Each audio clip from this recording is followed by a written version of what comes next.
सूरज की तीखी धूप चारों तरफ फैली हुई थी, लेकिन मानव के दिल के भीतर बेचैनी का एक गहरा अंधेरा छाया हुआ था। कल रात कैफे में बिताए लम्हे, आनिया का वो खौफनाक रूप और कुत्तों का वो रोना, सब कुछ रह रहकर उसकी आंखों के सामने घूम रहा था। मानव कमरे में गुमसुम बैठा खिड़की के बाहर ताक रहा था। उसकी ये हालत देखकर उसके दोनों दोस्त रोहित और कबीर परेशान हो गए। रोहित ने मानव के कंधे पर हाथ रखा और बेहद अपनेपन से बोला, क्या बात है मानव, जब से हम इस शहर में आए हैं तू खोया खोया सा रहता है, ना ठीक से खाता है ना बात करता है। चल उठ, आज हम सब बाहर घूमने चलेंगे। कबीर ने भी हाँ में हाँ मिलाते हुए कहा, हाँ भाई, रोहित बिल्कुल सही कह रहा है। थोड़ा बाहर निकलेगा, ताज़ी हवा लगेगी तो मूड भी फ्रेश हो जाएगा। बता कहाँ चलना है। मानव ने एक लंबी और ठंडी सांस ली। उसका मन कहीं जाने का नहीं था, लेकिन कैफे का वो ख्याल उसके दिमाग से निकल नहीं रहा था। उसने अपने दोस्तों की तरफ देखा और धीमी आवाज में कहा, ठीक है चलो, मैं तुम्हें एक बहुत ही खूबसूरत जगह लेकर चलता हूं। मानव अपने दोस्तों को लेकर उसी विंटेज कैफे पहुंच गया जहां वो रोज रात को आनिया से मिलता था। दोपहर के वक्त कैफे का माहौल बिल्कुल बदला हुआ था। रात को जो जगह हल्की रोशनी और मध्यम संगीत से गुलजार रहती थी, इस वक्त वहां अजीब सी वीरानी और सन्नाटा पसरा था। पुरानी लकड़ी के टेबल कुर्सियां धूल से भारी लग रही थीं। तीनों अंदर जाकर एक टेबल पर बैठ गए। कबीर ने चारों तरफ नजर घुमाई और थोड़ा अजीब सा मुंह बनाकर बोला, अरे यार मानव, तू हमें ये किस पुरानी और उजाड़ जगह पर ले आया? यहां तो कोई रौनक ही नहीं है। मानव के चेहरे पर एक हल्की सी रहस्यमयी मुस्कान आ गई। वो थोड़ा इठलाते हुए और गर्व से बोला, सब्र रख कबीर, तुम्हें क्या लगता है मैं यहां यूं ही आ गया? सच तो ये है दोस्तों कि मेरी एक गर्लफ्रेंड है। क्या? रोहित और कबीर दोनों एक साथ चौंककर चिल्ला पड़े। रोहित ने आंखें बड़ी बड़ी करते हुए पूछा, गर्लफ्रेंड? बेवकूफ, तूने हमें बताया तक नहीं। कौन है वो? मानव की आंखों में आनिया का चेहरा तैर गया। वो थोड़ा शर्माते हुए और अपनी धुन में खोकर बोलने लगा, उसका नाम आनिया है, बहुत खूबसूरत है वो, बिल्कुल किसी परी जैसी। मैं रोज रात को इसी कैफे में आता हूं और हम घंटों यहां बैठकर बातें करते हैं। ये कैफे रात के वक्त बहुत सुंदर लगता है यार। मानव की बात सुनकर पास ही काउंटर पर बैठा कैफे का बूढ़ा मालिक अचानक रुक गया। उसके हाथ से हिसाब किताब की डायरी छूटते छूटते बची। उसने अपने भारी चश्मे के ऊपर से मानव को देखा। बूढ़ा मालिक अपनी जगह से उठा और धीरे धीरे चलकर उनके टेबल के पास आया। उसके चेहरे पर हंसी नहीं थी, बल्कि एक अजीब सा संशय और अचरज का भाव था। बूढ़े मालिक ने मानव को ऊपर से नीचे तक देखा और फिर अचानक खिलखिलाकर हंस पड़ा। हा हा हा हा, बेटा, धूप ज्यादा लग गई है क्या तुम्हें? या दोपहर में ही कोई सपना देख रहे हो? मानव का चेहरा उतर गया। उसने थोड़ा झेंपते हुए और संभल कर पूछा, जी मैं समझा नहीं अंकल, आप हंस क्यों रहे हैं? मालिक की हंसी अचानक गायब हो गई। उसके चेहरे पर एक गंभीर और ठंडी शिकन आ गई। उसने बहुत ही भारी और धीमी आवाज में कहा, मैं इसलिए हंस रहा हूं बेटा, क्योंकि जो बात तुम कह रहे हो वो नामुमकिन है। ये कैफे रात को खुलता ही नहीं है। ये सुनते ही मानव की मुस्कान वहीं जकड़ गई। रोहित और कबीर ने भी हैरान होकर मालिक की तरफ देखा। मानव ने हड़बड़ाकर कहा, क्या कह रहे हैं आप? अंकल, मैं कोई मजाक नहीं कर रहा हूं। मैं खुद रोज रात को यहां आता हूं, इसी कोने वाले टेबल पर बैठता हूं। यहां पीली लाइटें जलती हैं, मध्यम सा म्यूजिक बजता है और आपकी कैफे की कॉफी। बेटा, मालिक ने मानव की बात बीच में ही काट दी। उसकी आवाज में अब एक अजीब सी डरावनी तलखी थी। मालिक थोड़ा आगे झुका, मानव की आंखों में सीधे झांकते हुए बोला, ये कैफे पिछले 3 साल से हर रात को पूरी तरह बंद रहता है। सूरज ढलते ही हम इसमें ताला लगा देते हैं। भारे और कुछ बेहद डरावने हादसों की वजह से रात को यहां कोई कदम भी नहीं रखता। मानव का दिल जोर जोर से धड़कने लगा। उसके माथे पर पसीने की छोटी छोटी बूंदें उभर आईं। उसने कांपती आवाज में कहा, ना, नहीं, ऐसा नहीं हो सकता। आप झूठ बोल रहे हैं। अगर रात को कैफे बंद रहता है तो कल रात मैं किसके साथ बैठा था यहां? वो रोशनी, वो कॉफी और आनिया, वो सब क्या था? कबीर और रोहित घबराकर अपनी कुर्सियों से खड़े हो गए। रोहित ने मानव का हाथ पकड़कर हिलाया, मानव, तू होश में तो है ना? ये तू क्या बोल रहा है? कैफे के बूढ़े मालिक ने एक ठंडी सांस ली, अपना सिर दुखी होकर हिलाया और बहुत ही धीमी फुसफुसाती हुई आवाज में बोला, मुझे नहीं पता तुम किसके साथ बैठते थे बेटा, लेकिन इतना याद रखना, अगर तुम रात के सन्नाटे में इस वीरान कैफे के अंदर आ रहे हो तो तुम किसी इंसान से नहीं बल्कि किसी रूह से मिल रहे हो। मानव की बात सुनकर दिमाग पूरी तरह सुन्न हो गया। उसके सिर में एक तेज दर्द उठने लगा और समझ ही नहीं आ रहा था कि वो क्या करे। गुस्से और घबराहट के मिले जुले एहसास में मानव बिना कुछ खाए पिए झटके से अपनी सीट से उठा और कैफे के दरवाजे की तरफ तेजी से कदम बढ़ा दिए। रोहित और कबीर ने मेज पर कुछ पैसे फेंके और बदहवास होकर उसके पीछे भागे। मानव, रुक भाई, सुन तो सही। रोहित ने भागते हुए रास्ते में मानव का हाथ पकड़ा और उसे रोकते हुए कहा, तू उस बूढ़े की बातों में क्यों आ रहा है? तू सच में पागल हो गया है क्या? कबीर ने भी मानव के दूसरे कंधे पर हाथ रखा और उसे शांत करते हुए बोला, हाँ यार मानव, उस बूढ़े आदमी की तो उम्र हो गई है, उसकी बुद्धि साथिया गई है। आजकल के जमाने में कौन भूत प्रेत और रूहों की बातें करता है? हो सकता है वो कैफे का मालिक ही ना हो, या फिर रोज रात को कोई और स्टाफ कैफे खोलता हो और इस बूढ़े को पता ही ना हो। रोहित ने मानव के चेहरे को गौर से देखा, जहां डर की साफ लकीरें खिंची हुई थीं। रोहित ने उसकी घबराहट कम करने के इरादे से थोड़ा मुस्कुराते हुए कहा, अरे भाई, साफ बात है कि वो बूढ़ा तुझे और आन्या को यहां अकेले आते देखकर जलता रहे, इसीलिए मनगढ़ंत कहानियां बनाकर तुझे डराने की कोशिश कर रहा था। तू जरा सोच, आन्या इतनी खूबसूरत है, इतनी प्यारी है, वो कोई रूह कैसे हो सकती है? तू फालतू में अपना दिमाग खराब कर रहा है। दोनों दोस्त पूरी कोशिश कर रहे थे कि मानव का ध्यान उस खौफनाक बात से हट जाए और वह शांत हो जाए। मानव ने उन दोनों की तरफ देखा, एक लंबी सांस ली और खामोशी से सिर हिला दिया। वह अपने दोस्तों की बातों से खुद को दिलासा देने की कोशिश तो कर रहा था, लेकिन उसके दिल के किसी अनजाने कोने में बैठा हुआ डर अब भी शांत होने का नाम नहीं ले रहा था। रोहित और कबीर की बातों से उस वक्त तो मानव थोड़ा शांत हो गया, लेकिन उनके दिलासे का असर ज्यादा देर नहीं टिका। उस खौफनाक खुलासे ने मानव के दिमाग को अंदर तक झकझोर कर रख दिया था। कैफे से वापस लौटने के बाद से ही उसके भीतर की दुनिया जैसे तहस नहस होने लगी थी। दिन बीतते गए, लेकिन मानव की हालत सुधरने के बजाय बदतर होती जा रही थी। वह ना तो ठीक से सो पाता था और ना ही किसी से खुलकर बात करता था। मानव की यह बदलती हुई हालत देखकर रोहित और कबीर की चिंता हर गुजरते दिन के साथ बढ़ती जा रही थी। उन्होंने साफ नोटिस किया था कि मानव अब पहले जैसा हंसमुख लड़का नहीं रहा। वह हर वक्त अपनी ही किसी गहरी सोच में डूबा रहता था। कभी कभी तो हद ही हो जाती जब वो कमरे के किसी खाली कोने को बिना पलक झपकाए एकटक निहारता रहता और होठों ही होठों में कुछ फुसफुसाने लगता, मानो वहां कोई इनविजिबल अदृश्य इंसान खड़ा हो। उसके चेहरे का वह खौफ और अकेलापन देखकर उसके दोनों दोस्तों का कलेजा कांप उठता था।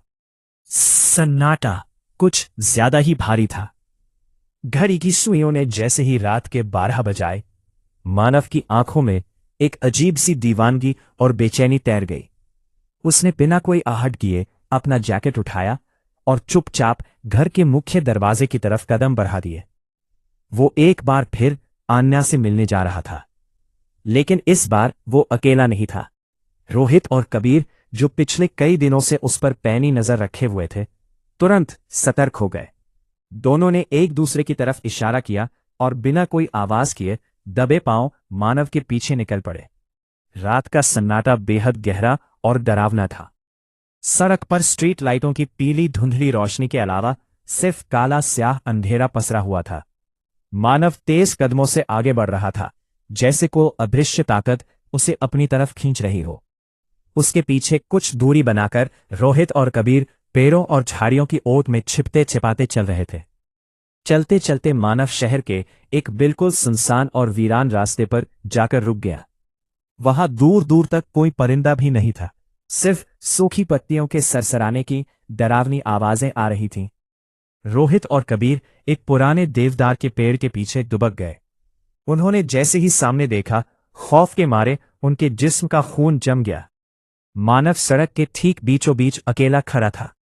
उसने अपना दाहिना हाथ हवा में इस तरह ऊपर उठा रखा था, जैसे उसने किसी का हाथ बड़ी नजाकत से थाम रखा हो। वो बिल्कुल शून्य में खाली हवा की तरफ देखकर एक दीवानी सी मुस्कान के साथ बातें कर रहा था।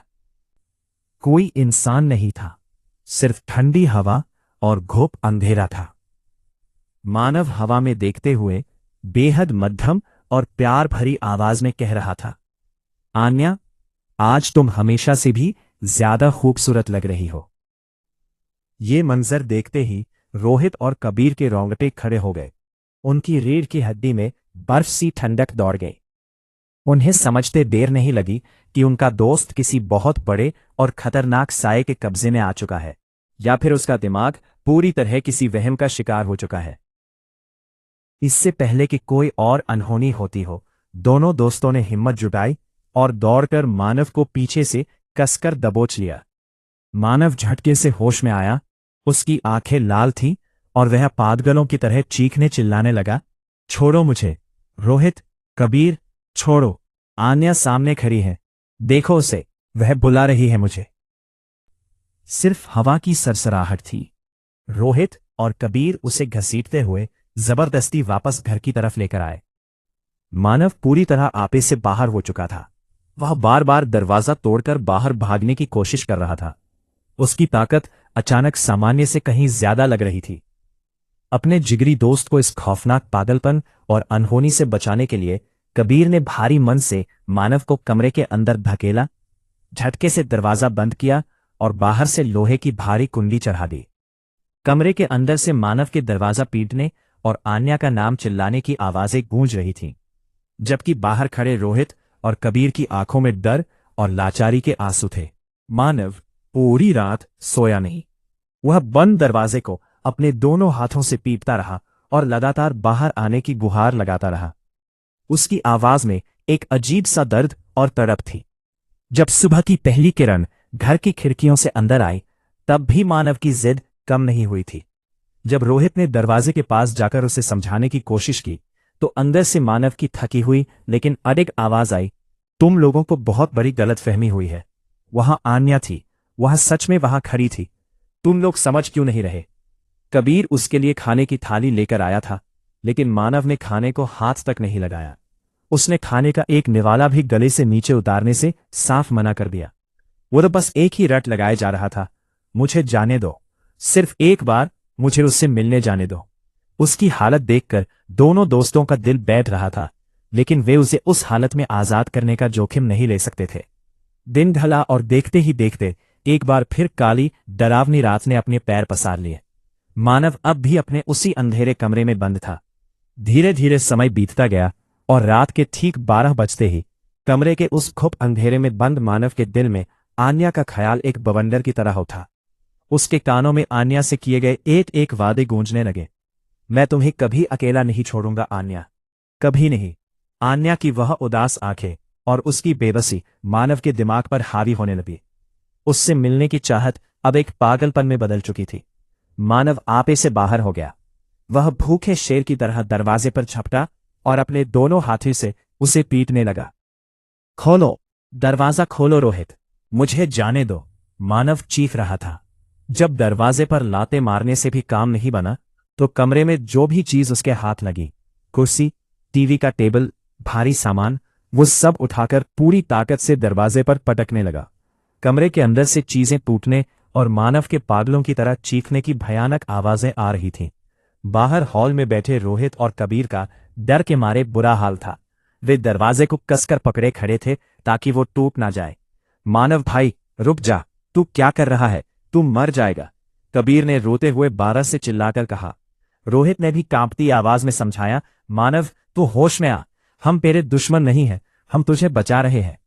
काफी देर तक चीखने चिल्लाने और सामान पटकने के बाद कमरे के अंदर अचानक सन्नाटा छा गया। मानव बुरी तरह थक चुका था। उसका पूरा शरीर पसीने से भीगा था, सांसें तेजी से फूल रही थीं। वो हांफता हुआ कमरे के एक कोने में ढह गया। बाहर खड़े रोहित और कबीर ने राहत की एक ठंडी सांस ली।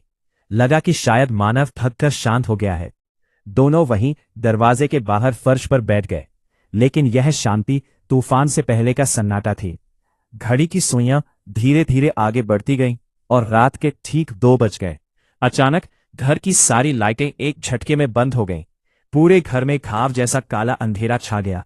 अरे, लाइट को क्या हुआ? रोहित ने घबराकर अपने फोन की फ्लैशलाइट ऑन करने की कोशिश की, लेकिन फोन की स्क्रीन झपझपाकर पूरी तरह बंद हो गई। तभी उस सन्नाटे को चीरती हुई एक आवाज आई, छन छन छन छन। रोहित और कबीर की सांसें गले में ही अटक गईं। वो किसी के घुंघरू बांधकर चलने की आवाज थी। आवाज हवा में तैरती हुई ठीक उनके घर के बाहर वाली गली से आ रही थी। उसी पल बाहर रास्ते पर खड़े आवारा कुत्तों के रोने की डरावनी चित्कार गूंज उठी। कुत्ते भौंक नहीं रहे थे, बल्कि ऐसे रो रहे थे मानो उन्होंने साक्षात मौत को अपनी आंखों से देख लिया हो।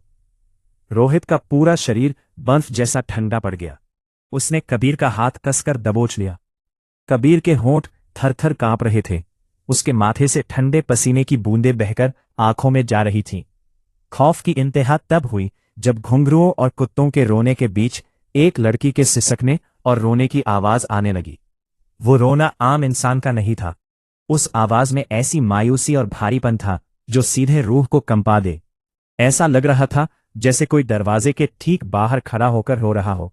रोहित, ये कौन है बाहर? कबीर की आवाज हलक में ही घुटकर रह गई। रोहित की हिम्मत पूरी तरह जवाब दे चुकी थी। वो कुछ बोल ही नहीं पाया, बस फटी फटी आंखों से अंधेरे में घूरता रहा। जैसे ही रात के 2 बजे थे, अंधेरे कमरे में फर्श पर पड़े मानव को ऊपर दीवार पर एक छोटी सी बंद खिड़की दिखाई दी। उसके सिर पर आन्या से मिलने का भूत पूरी तरह सवार हो चुका था। मानव एक जिन्न की तरह उठा। उसने कोने में पड़े लकड़ी के भारी टेबल को घसीटकर खिड़की के नीचे लगाया। वो टेबल पर चढ़ा और बिना सोचे समझे अपने नंगे हाथों से खिड़की के कांच पर पूरी ताकत से वार कर दिया। छन! कांच के बड़े बड़े टुकड़े टूटकर बिखर गए। कांच की धारदार फांस मानव के हाथों और कलाइयों में गहराई तक धंस गई। ताजा खून तेजी से बहने लगा। उसके कपड़े खून से लथपथ हो गए, लेकिन मानव के चेहरे पर दर्द का एक भी भाव नहीं आया, जैसे उसे कोई जिस्मानी दर्द महसूस ही न हो रहा हो। उसकी आंखों में सिर्फ एक ही धुन थी, आन्या।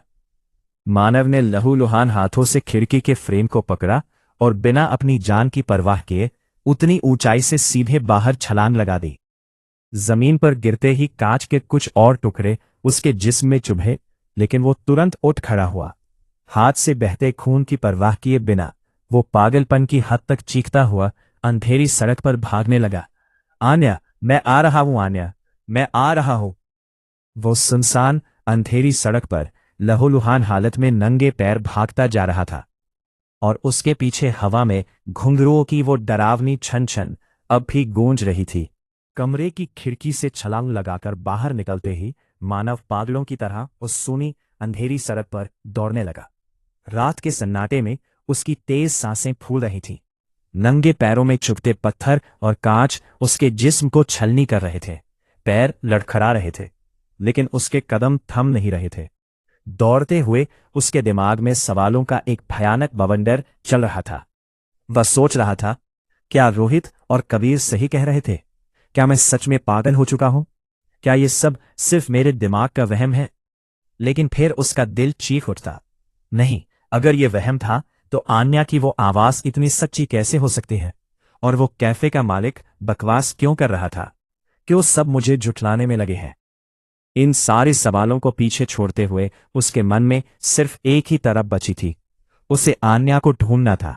उसे आन्या को यकीन दिलाना था कि उसने जानबूझकर अपना वादा नहीं तोड़ा था। दौड़ते दौड़ते मानव उसी पुराने सुनसान रास्ते पर जा पहुंचा जहां रोहित और कबीर ने उसे जबरदस्ती गाड़ी में बैठाया था। वहां चारों तरफ श्मशान जैसा भयानक सन्नाटा था। तभी सड़क के दूसरे छोर पर पीली स्ट्रीट लाइट के धुंधले उजाले के बीच हवा अचानक बर्फीली ठंडी हो गई। सड़क पर बिखरी सूखी पत्तियां बिना हवा के गोल गोल घूमने लगी, और उसी धुंध के बीच एक साया उभरता हुआ दिखाई दिया।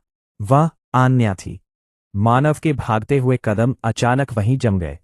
आन्या को अपने सामने सहशरीर खड़े देखकर मानव का गला भर आया। उसकी आंखों से पागलों की तरह आंसू बहने लगे।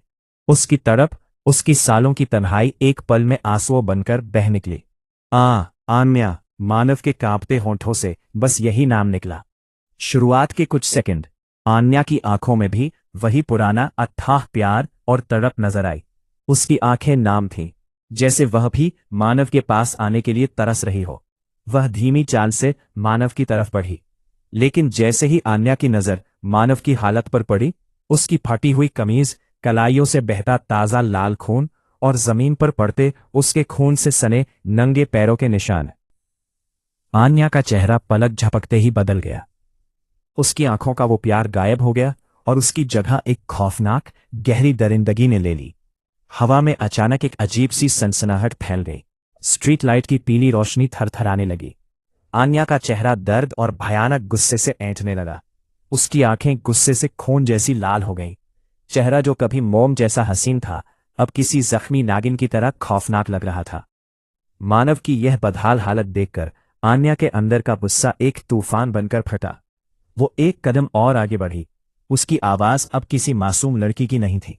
उसमें एक अजीब सा भारीपन, कई आवाजों का गूंजता हुआ सन्नाटा और एक रूह कंपा देने वाली चीख थी।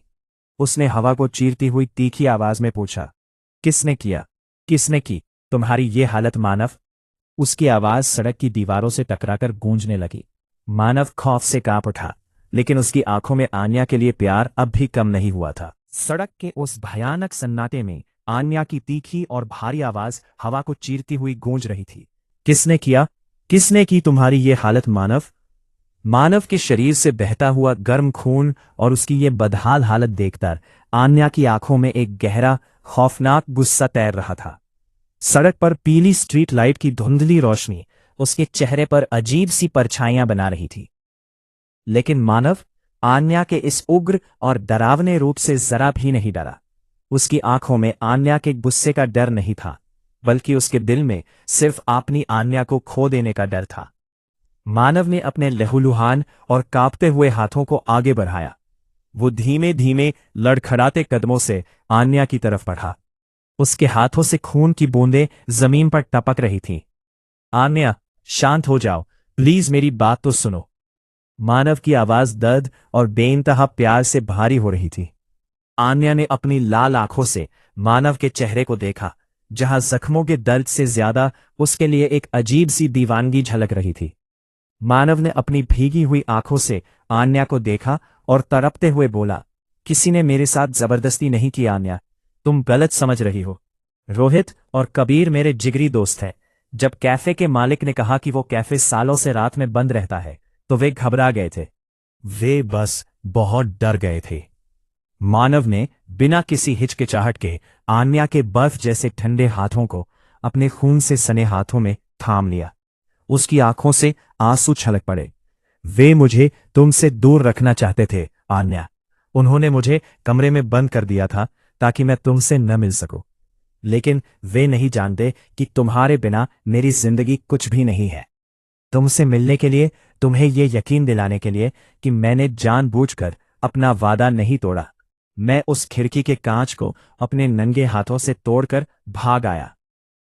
जैसे ही आन्या को सच का एहसास हुआ कि मानव ने सिर्फ उससे मिलने के लिए, अपना वादा निभाने के लिए खुद को इस कदर जख्मी कर लिया, उसका गुस्सा पल भर के लिए बेहद गहरे दुख और तड़प में बदल गया।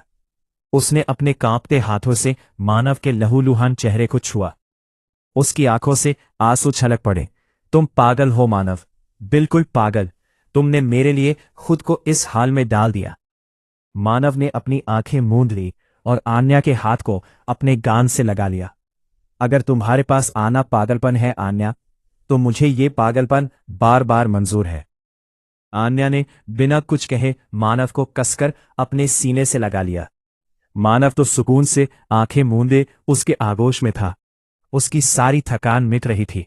लेकिन आन्या की आंखें सड़क के उस पार मानव के घर के रास्ते पर टिकी हुई थीं। मानव के सिर को सहलाते हुए आन्या की आंखों से आंसू धीरे धीरे गायब हो गए और उनकी जगह एक खौफनाक जहरीली आग ने ले ली। आन्या ने अपने होठों को मानव के कानों के पास झुकाया और बेहद मध्यम, ठंडी और शांत फुसफुसाहट में मन ही मन कहा, रोहित, कबीर, बहुत जल्द आ रही हूं मैं। मानव के जिस्म से बहे खून की एक एक बूंद का हिसाब तुम दोनों को अपनी सांसों से चुकाना होगा। तो क्या करने वाली है आन्या मानव के साथ? क्या होगा रोहित और कबीर के साथ? क्या रोहित और कबीर जिंदा बच पाएंगे या अब शुरू होगा मौत का इंतकाम? जानने के लिए सुनते रहिए प्यार की परछाई, सिर्फ और सिर्फ आपके अपने गुगु एफएम पर।